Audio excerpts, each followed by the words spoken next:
The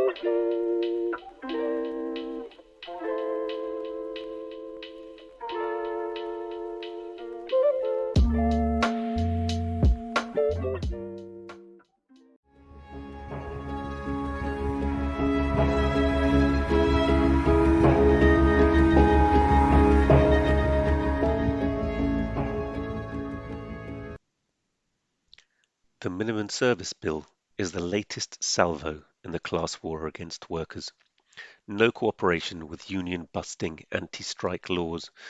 What is needed is not paper resolutions, lobbying of our MPs and legal challenges, but an active and mass campaign of resistance to overturn all anti-trade union laws in Britain by making them unworkable. Arthur Scargill was right 25 years ago when he coined the slogan, "Defy the anti-trade union laws." Written Friday 27th of January 2023.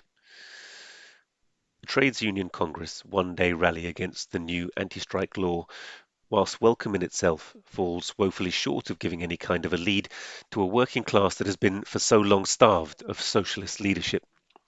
The harmless-sounding Minimum Service Bill currently being pushed through Parliament is in fact an outright declaration of war against the working class, aimed at stripping workers of the right to withdraw their labour and go on strike. For 4 decades, the trade unions have seen the rights of organised labour undermined by wave after wave of hostile laws, banning sympathy strikes, narrowing the scope for mounting picket lines, imposing ever more restrictions on the conduct of strike ballots, including the arbitrary institution of minimum turnout thresholds, and a myriad of other pettifogging constraints upon the legal right to withdraw labour. All these impudent encroachments on the right to strike have in practice been tolerated by an ever more submissive labour movement. There's been much grumbling about the unfairness of these laws, various legal challenges to their implementation, and periodic half-hearted campaigns to ditch the union-busting laws. What's never been seen from the TUC, however, is a readiness to mobilise workers to use their organised power to confront the state, not just symbolically in fiery speeches, but in action, by collectively breaking these unjust laws and making it impossible for the union busters to prevail.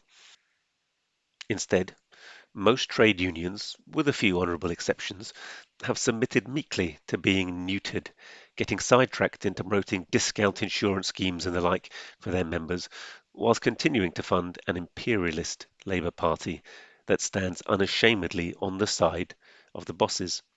This abject failure of trade union bureaucrats to fight for workers' fundamental rights, always excused by the wisdom of keeping your powder dry in readiness for the real fight to come, and jealously guarding the union's finances for some future rainy day.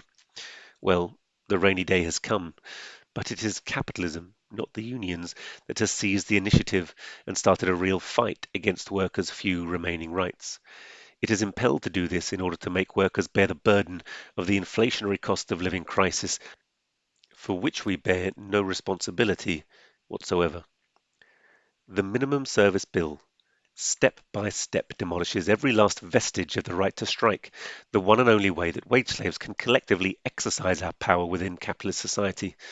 The bill gives the government unlimited authority to set minimum service levels for 6 public services: the National Health Service, the Fire Brigade, education, transport, the decommissioning of nuclear installations, and border controls.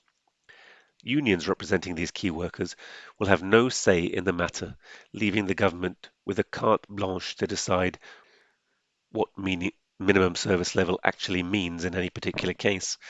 Affected workers who refuse to come into work will be sacked, and as a reward for 40 years of passivity in the face of capitalist aggression, it will be the unions themselves that will be ordered to whip workers into line and break their own strikes in order to comply with the new rules. The government will serve a work notice laying down what the minimum service will be and which workers must be compelled to work. Next, the union itself is mandated to ensure that workers comply with the notice, identifying which workers must come into work and break the strike. If the union refuses to act as an agent of the government in this way, it can be sued and risk a fine or sequestration of its funds. This anti-strike bill is not remotely to do with protecting the public. Indeed, it undermines existing life and limb arrangements already agreed to by unions to minimize real harm to the public. It is everything to do with a coordinated attack on the right to strike, a key part of the campaign to make workers pay for the inflationary crisis by real terms pay cuts, soaring prices, and gutted public services. This latest attack on the working class needs to be resisted, not just by one-day rallies, legal challenges, and TUC declarations, but by an active campaign of non-cooperation with the new law in practice, making it impossible for the law to function. Unions worth their salt should refuse to carry out the government's strike-breaking work orders, instead instructing members to stand by the decision to go on strike. Conversely, if workers find that their existing leaders are collaborating with the class enemy, let such renegades be ousted and replaced by others who measure up to the needs of the hour.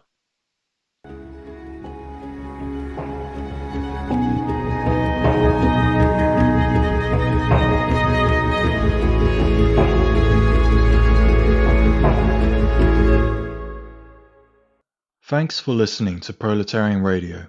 We aim to bring you the best Marxist analysis on current affairs, revolutionary history, and theory. Do like, comment, subscribe, and share our content to help us reach the widest possible audience. We are a small organization with limited resources, and we need workers' support if we are to grow and fulfill our mission.